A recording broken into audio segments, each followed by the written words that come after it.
Esiet sveicināti Rīgas pirmās tālmācības vidusskolas mājaslapā.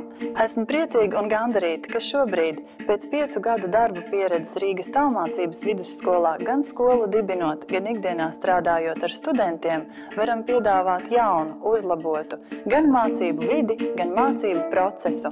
Daļai tālmācības studentu nav laika 3 gadus mācīties vidusskolā, tāpēc šobrīd piedāvājam ērtāku un efektīvāku vidējās izglītības iegūšanu 2 gados. Ja 14 līdz 19 gadu vecums ir profesionālā sporta attīstības vecums, kad jauniešiem skola ir jāapvieno ar spēlēm, treniņiem un izbraukumiem. Tāpat arī jau nobriedušākiem jauniem cilvēkiem 20 līdz 40 un vairāk gadiem bieži vien jau ir savs biznes, vai kā citādi darba dēļ ir vajadzīgs ātrāk iegūt vidējās izglītības atestātu kā 3 gados. Ir gadījumi, ka students uz tālmācību atnāk pēdējā pusgadā. Tam par iemeslu ir vēlme pamatīgāk apgūt tos priekšmetus, kuri viņam būs nepieciešams stājoties augstskolā. Piemēram, ja students pēc absolvēšanas vēlas stāties medicīnas akadēmijā, tad aktuālie priekšmeti būs latviešu valoda, angļu valoda, ķīmija vai bioloģija, jo ar šiem priekšmetiem viņš startē uz budžeta vietu augstskolā.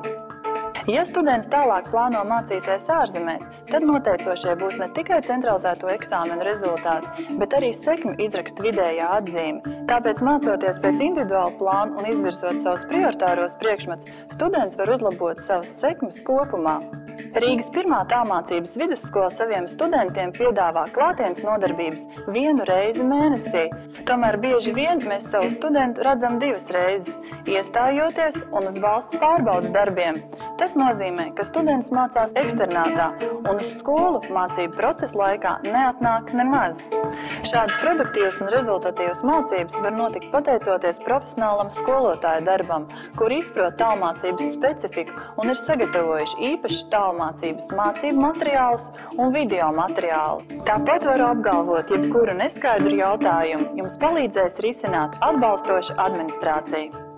Kāds students man kādreiz puspajokam teica, ja reiz pie jums ir uzrakstīts iesniegums mācībām, tad tā jau ir puse no uzvaras.